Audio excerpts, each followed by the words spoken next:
Bonjour, pour la deuxième journée, nous allons parler aujourd'hui de ces abus sexuels. Et cette question particulière aujourd'hui, si Dieu était là, pourquoi ces choses se sont passées? Et si Dieu n'a pas empêché certains actes que nous avons pu subir, nous savons que ce Dieu saura juger l'auteur ou les auteurs de telles actions. Aujourd'hui encore, nous allons avoir Eric et Rachel Dufour en capsule tout à l'heure dans quelques minutes. Je vous rappelle qu'ils sont thérapeutes, ils sont sexologues, conseillers conjugaux et pasteurs. Ils ont beaucoup d'expérience dans ce domaine puisqu'ils ont su aider énormément de personnes qui sont passées, qui ont subi l'abus sexuel. Aujourd'hui, on va voir une nouvelle histoire d'un viol, encore donc dans la Bible, dans l'Ancien Testament. Cette histoire se trouve dans le livre de Juges. Et il s'agit là, hier on a parlé d'un viol d'un frère envers sa sœur. Et comment cet homme qui est entre guillemets soi-disant amoureux, et on sait que ce n'est pas l'amour puisque l'amour ne fait pas de mal à son prochain, va être pris d'une espèce de passion et d'oppression qui va travailler dans ses pensées et qui va le rendre fou et qui va l'amener à cet acte et cette tragédie, le viol de sa sœur. Il va coucher avec elle comme s'il l'aimait, entre guillemets, et il va la rejeter comme si c'était une chose ou un objet. Et il va lui dire de se taire, de fermer la porte, comme si cette chose n'était jamais arrivée. Et son frère va lui dire à elle aussi de se taire et de ne pas parler, et de ne pas prendre la chose à cœur, comme s'il était possible de ne pas prendre une telle chose à cœur. Et c'est parfois malheureusement ce qui est arrivé dans les cercles familiaux. J'ai dit hier que plus de 75% de ces actes, de ces crimes qui sont commis, le sont dans le cercle familial. Le cercle familial est malheureusement souvent une prison pour ceux qui subissent de telles choses. Et en réalité, cet homme et ce frère qui disait de se taire avait lui-même nourri la colère et la haine contre celui qui avait fait le mal jusqu'à le tuer. Aujourd'hui, il s'agit d'un viol et un viol collectif. Vous avez peut-être été victime de ce genre de choses, un viol collectif où plusieurs personnes se sont mises ensemble pour abuser de vous. Ça peut être dans votre famille, ça peut être dans une soirée, quel que soit où ça s'est passé, ce genre de choses arrivent malheureusement quotidiennement.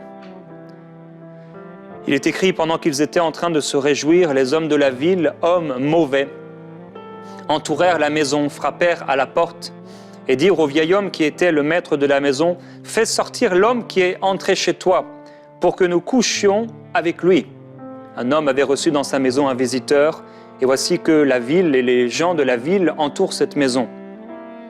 Le maître de maison se présenta à eux et leur dit « Non, mes frères, ne faites pas de mal, je vous en prie, puisque cet homme est entré chez moi, ne commettez pas cet acte odieux. » Et là, cet homme va dire quelque chose de complètement fou, qui nous dépasse totalement. « Écoutez, j'ai une fille vierge, et cet homme, il a une concubine. Je vous les amènerai dehors, vous les déshonorerez, vous leur ferez ce qu'il vous plaira. » Parfois, malheureusement, il y a un complice dans les histoires de viol et d'abus. Il y avait un complice.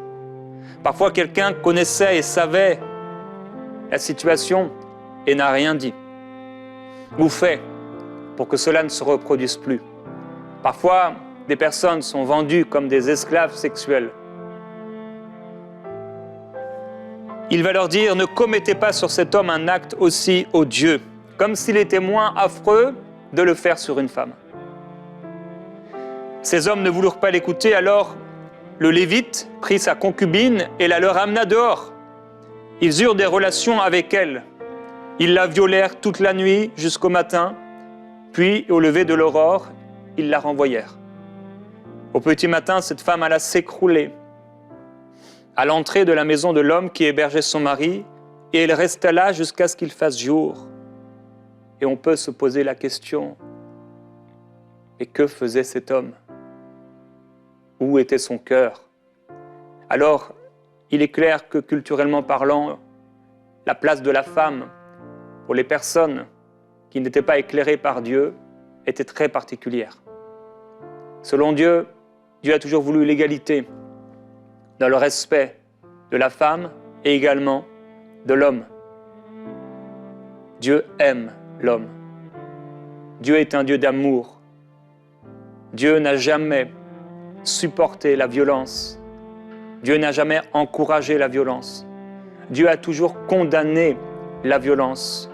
Et il y aura un jugement pour ceux qui ont commis de tels crimes et qui ne se sont pas repentis de leurs œuvres. Toute la nuit, il va rester dans la maison. Et quand ces hommes partent, il reste encore dans la maison. Certainement, il s'est endormi.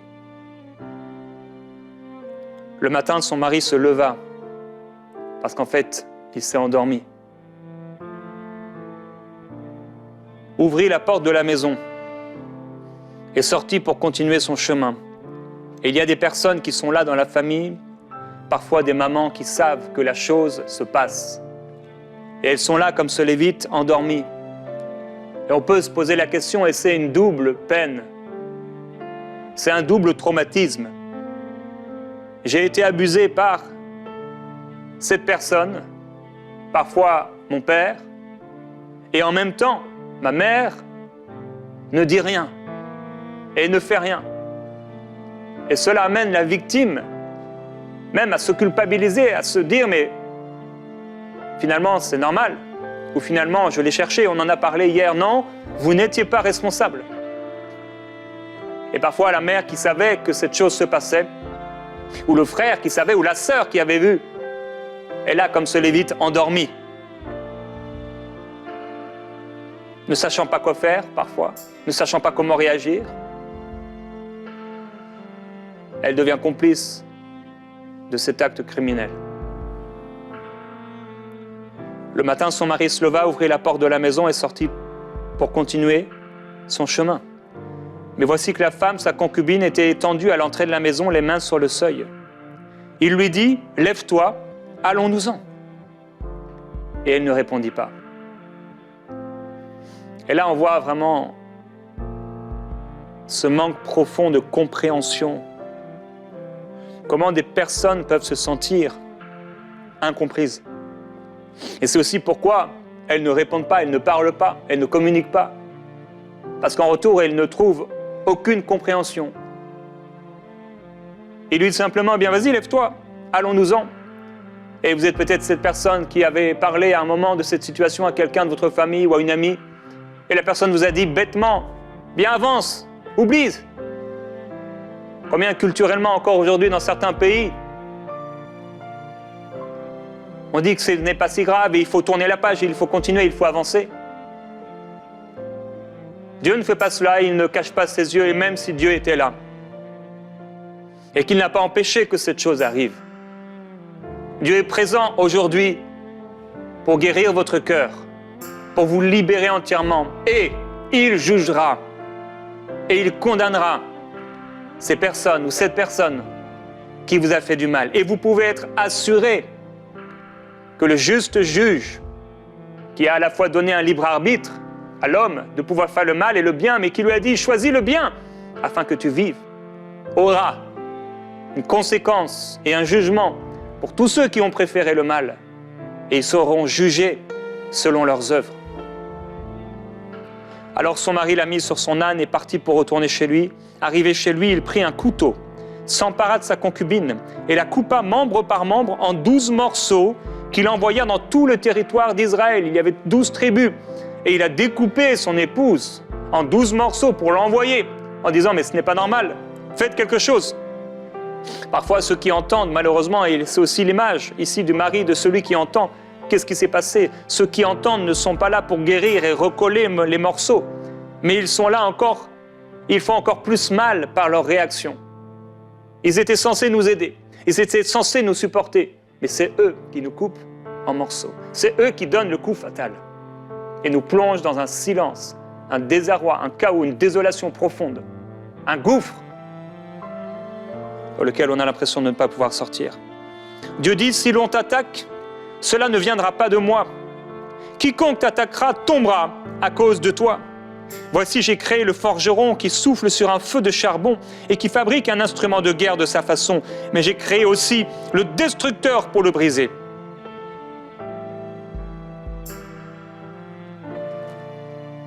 Job, il s'est exprimé et il a parlé du gouffre dans lequel il était. Il dit, les liens de la mort m'avaient entouré. Il dit, oh Dieu, fais quelque chose. Tous ceux qui virent cela dirent, jamais rien de pareil n'est arrivé et ne s'est vu depuis que les Israélites sont sortis d'Égypte jusqu'à aujourd'hui. Prenez la chose à cœur, tenez conseil et donnez votre réponse. Ceux qui vont recevoir ces membres vont se lever et vont éliminer toutes les personnes qui ont commis de telles actions. Il faut prendre la chose à cœur en tant qu'homme qui entend, et certains, vous n'avez pas été vous-même victime d'un abus, mais on vous en a parlé. Il faut prendre la chose à cœur. Et vous qui avez vécu cela, il faut aussi en parler à Dieu en tant que victime. La justice de Dieu agira, et celle des hommes doit également agir, même si elle le fera souvent, de façon imparfaite. La justice divine est différente de la justice humaine. Dieu juge parfaitement. Et si on ne peut pas répondre parfaitement à cette question, bien si Dieu était là, si Jésus était là quand ça s'est passé, pourquoi ça s'est passé? On peut arriver à cette question de Job et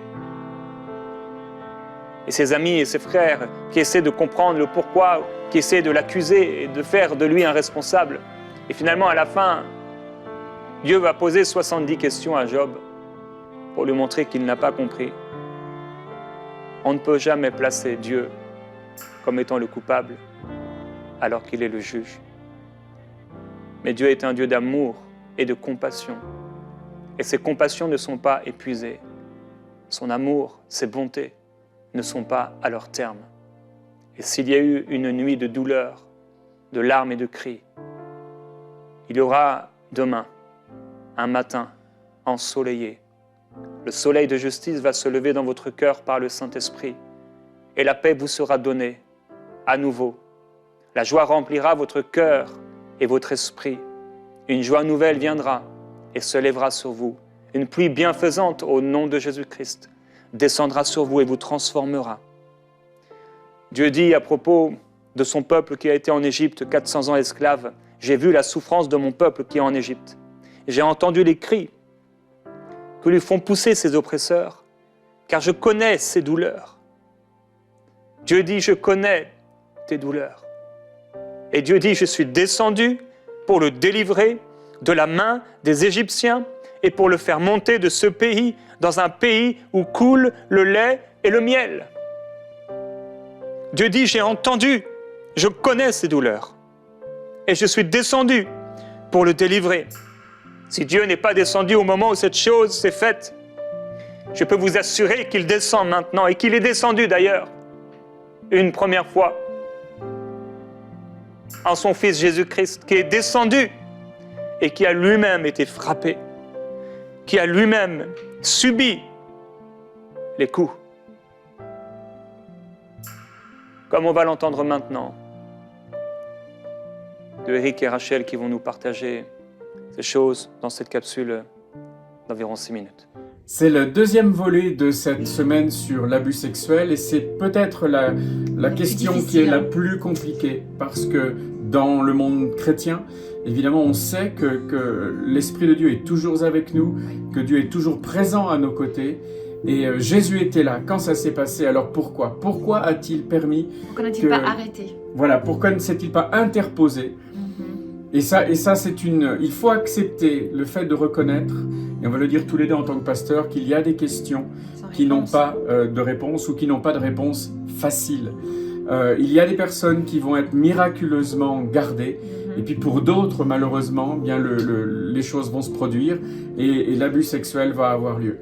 Et il faut d'abord reconnaître qu'on n'a pas toujours de réponse. On n'a pas toujours de réponse, et quand on n'a pas de réponse, quand on ne comprend pas pourquoi Dieu n'est pas intervenu, pourquoi Dieu n'a pas fait quelque chose, quand on ne sait pas et quand ça n'a pas de sens, quand l'absence de Dieu n'a pas de sens dans notre vie alors qu'on lui a donné notre vie, il faut se souvenir alors de quel est le cœur de Jésus. et que le cœur de Jésus ne peut pas nous mentir. La chose dont on peut être sûr, c'est que ce n'était pas le plan de Dieu. Cet abus que tu as subi, cet abus dont tu as été témoin peut-être, c'était pas le plan de Dieu. Malheureusement, de nos jours, on vit dans un monde où le péché, un monde déchu, où le péché domine, et Dieu n'arrête pas tout le mal en fait. Il est là, pour l'instant, sur cette terre avec une grande dominance. Le mal, tu veux dire. Le mal, je veux dire, le mal est là sur cette terre avec une grande dominance, et la main de Dieu n'arrête pas tous ces événements qui sont dramatiques, mais il ne les veut pas. Il ne veut pas le mal. Et chacune de tes larmes, il les a collectées. Il a pleuré avec toi. Il pleure encore aujourd'hui sur les conséquences de ce que tu as subi dans ta vie. Et il était là pour te consoler. Et il est là pour te restaurer. Et il veut être là, faire partie de ton chemin, pour que tu ne restes pas prisonnière de ce mal, prisonnière ou prisonnier de ce mal que tu as subi. C'est vraiment c'est vraiment douloureux. On est dans un monde où on se dit souvent, mais pourquoi est-ce qu'il y a tant de mal? Si Dieu existe, pourquoi est-ce qu'il y a tant de mal? J'aimerais vous proposer, c'est pas juste un débat théorique de se dire, mais en fait, pourquoi plutôt est-ce que le bien existe? Parce que notre monde est déchu, il est sous la puissance et l'emprise des ténèbres. Dieu est omnipotent, il a toute la puissance qu'il désire, mais il nous a laissé aux êtres humains un libre arbitre. Et on le sait, les hommes utilisent bien mal le libre arbitre pour tourner leur dos à Dieu, pour aller dans des endroits et dans des directions que Dieu ne veut pas pour eux. Et bien le péché complique toujours tout. Et en fait, c'est vrai qu'il faut se poser la question, mais pourquoi le bien existe dans une telle circonstance de douleur, de souffrance, de guerre, de viol, d'abus, etc. Eh bien, malgré tout, il aurait été plus facile à Dieu de tout rejeter d'un revers de la main, de nous détruire tous, mais ce qu'il veut, c'est que nous soyons sauvés, que nous parvenions à la connaissance de la vérité et que nous soyons sauvés en Jésus-Christ. Donc, il a envoyé Jésus pour vivre dans le monde, au milieu de nous, et nous dire qu'il y a un message, malgré la souffrance, il y a un message d'espoir, il y a un message d'espérance et de délivrance de l'état des choses dans lequel on vit. C'est à cela qu'il faut réfléchir et se dire, mais en fait, il y a une possibilité malgré ce qui est arrivé, parce que ce n'est pas ce que Dieu voulait. Et j'aimerais vraiment insister sur le fait que quand on est aux limites de ce que l'on peut comprendre, et on ne peut pas tout comprendre, on sait que de l'autre côté, dans l'éternité, on aura la réponse à ces questions qui sont restées avec des pourquoi sans compréhension. Mais aujourd'hui, ce que nous faisons et ce que je vous encourage à faire, quand on est en but à une question extrêmement compliquée qui n'a pas de réponse et qui amène en nous des sentiments d'indignation, de colère, de rejet, dit mais pourquoi, si tu existais Seigneur, pourquoi est-ce que tu as permis ça? Rappelons-nous ce que Jésus a vécu. Pour lui non plus, il n'a pas été épargné. Il a traversé les coups, il a traversé le rejet des siens, il a été calomnié, il a été maltraité physiquement et il est allé jusqu'à la mort de la croix. Et ce que je sais, c'est qu'à la croix, il n'a pas menti, il n'a pas triché, il est resté de longues heures sur la croix alors qu'il aurait pu raccourcir ce moment-là. Et j'aimerais vous rappeler peut-être un détail dont on ne parle jamais, c'est que les Romains n'étaient pas comme les peintures le montrent toujours Jésus avec un linge qui cachait son intimité. Les Romains n'avaient pas cette gentillesse. Quand ils crucifiaient nu. Et Jésus a été exposé, a été humilié dans son corps. Il était crucifié aux portes de Jérusalem, c'est-à-dire là où toute la foule pouvait aller et venir et pouvait le regarder. Il était calomnié là et humilié dans son corps et dans sa nudité, offert en spectacle. Et je pense que si certains d'entre vous se sont sentis humiliés dans leur corps à cause de l'abus, sachez que Jésus a porté lui aussi cet abus dans son corps en étant calomnié, moqué, regardé, humilié, exposé au moment de la croix et qu'à aucun moment il n'a cherché à éviter cela. Et je pense que pour toute victime, c'est important de se rendre compte que notre Sauveur Jésus-Christ est passé par des tourments similaires à ceux que vous avez connus. Et donc, il n'y a pas de réponse facile à cette question, mais nous voulons vous encourager à la poser à Dieu directement. Dites-lui votre souffrance, votre colère. Dites-lui à quel point vous avez été déçu, qu'il n'intervienne pas. Dites-lui tout ce qu'il y a dans votre cœur.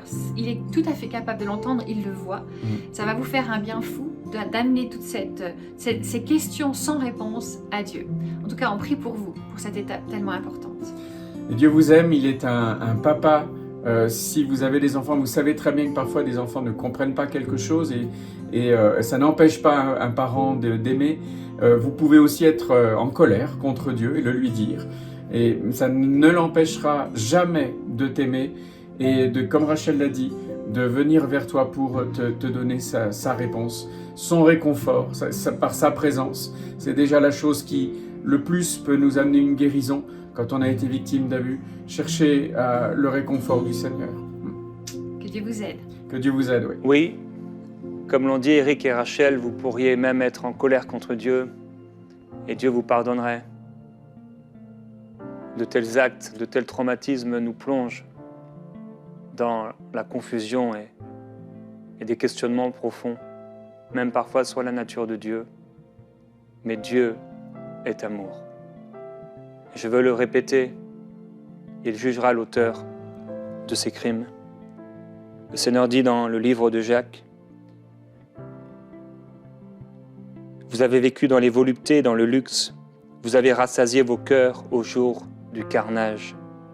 Vous avez condamné, vous avez tué le juste, il ne vous résiste pas. » Et Dieu appelle ses serviteurs à prendre patience, parce que celui qui juge se tient devant la porte. Il y aura un jugement. Et nous pouvons le voir dans l'Ancien Testament, il y a eu un jugement pour ces personnes qui ont commis ce viol collectif. Il y a eu un jugement et il est passé à travers les hommes, ce jugement. C'était un jugement humain d'abord, de cet homme qui a violé sa sœur. Il y a eu un jugement pour le Pharaon qui a voulu coucher avec Sarah. Le texte ne nous dit pas s'il a été jusque-là. Il est possible qu'elle ait été mise, c'est ce que je pense peut-être, dans un harem comme à l'époque. Et on sait qu'à cette époque, les femmes étaient mises là et elles pouvaient rester pendant 12 mois comme à l'époque de ce roi Assuérus qui a mis Esther pendant 12 mois à se préparer. Il est possible qu'il ne l'ait pas encore touchée, mais en tout cas, même s'il ne l'avait pas encore touchée, Dieu a commencé à frapper l'Égypte et à frapper Pharaon. Abraham va faire quelque chose de terrible. Par peur de perdre la vie, il va dire à sa femme, eh bien, tu diras que c'est ma sœur, prêt à donner sa femme. On connaît Abraham comme le père de la foi, mais on oublie parfois cette action qu'il a posée. Il y a des cas encore plus terribles où les parents prostituent leurs enfants pour obtenir de l'argent. Et on va prendre la femme d'Abraham et il va recevoir de l'argent. Mais l'Éternel va frapper le Pharaon et sa famille de grands fléaux à cause de Sarai, la femme d'Abraham. Il n'était pas encore Abraham, il était à l'époque Abram. Concernant le viol de Dina dont j'ai parlé rapidement hier, ces deux frères vont tuer le violeur. Et quand leur père va leur faire un reproche, il va dire « Mais est-ce qu'on va traiter notre sœur comme une prostituée ?» Les jugements humains ont leurs limites. Les jugements humains sont injustes. Dieu juge parfaitement et avec justice. Les textes bibliques sur la violence sexuelle se présentent toujours comme avocats de ceux qui en ont été victimes. Ils ne laissent pas les auteurs s'en tirer en silence, mais ils les nomment, ils désignent leurs actes. Et même si parfois, lorsqu'on lit les textes bibliques sur les viols, on peut imaginer que Dieu est absent. Non, Dieu n'est pas absent. La façon dont ces textes sont écrits montre que Dieu met à la lumière ces choses et les condamne. Et dans l'histoire de Joseph, on peut se poser la question, mais où était Dieu dans l'histoire de Joseph ? Joseph a été mis dans cette citerne, Joseph a été vendu comme un esclave, Joseph a été mis dans cette prison, il a été accusé injustement d'avoir voulu violer même une femme. Parce que parfois, il y a aussi des fausses accusations. Et on peut se poser la question, mais où était Dieu ? Et comment Dieu a pu-t-il laisser faire cette chose ? Mais j'aimerais dire que Dieu était là tout au long. Et c'est grâce à Dieu qu'il a pu être vendu comme esclave, parce que s'il n'avait pas été vendu comme esclave, il serait mort au fond de cette citerne. Et c'est grâce à Dieu qu'il a pu sortir de cette prison dans laquelle on l'a mise. Et c'est grâce à Dieu que même cette femme qu'il a accusée injustement d'un viol, alors que c'est elle-même qui a voulu le violer, bien Dieu a été juste. Et Dieu a fait de ce Joseph qui a subi le malheur, la condamnation, le deuxième en Égypte. Et j'aimerais dire de la part du Seigneur que Dieu va relever ta tête. Et si tu acceptes aujourd'hui de ne plus regarder Dieu comme l'auteur de ces choses qui se sont arrivées, comme le responsable ou comme l'accusé, et qu'aujourd'hui, tu peux t'approcher du Seigneur avec larmes, oui, et avec foi. La bonté et la miséricorde de Dieu se manifestera encore envers toi et agira pour te guérir. On ne peut pas répondre parfaitement à toutes les questions, mais nous savons que Dieu est celui qui était présent tout le long et après de la vie de Joseph et dans ta vie. Il est là et j'aimerais que tu puisses faire cette prière pour terminer, alors qu'on va se retrouver demain. Dis-le avec moi à haute voix. Par la foi, dis-le. Seigneur, je ne comprends pas tout, mais je sais que sur la croix, tu t'es livré entièrement à tes bourreaux comme un sacrifice pour mon salut. Je ne comprends pas, mais je regarde à toi, ma victime expiatoire, toi qui as pris ma place. Jésus, je regarde à toi. Tu as été violenté. Tu as souffert jusqu'à la mort, injustement, toi qui n'avais jamais péché. Et je viens à toi aujourd'hui. Pardonne-moi d'avoir regardé ce que tu as fait, de t'avoir regardé comme l'accusé. Tu es de mon côté. Tu m'aimes. Guéris mon cœur. Amen. Le Seigneur va le faire.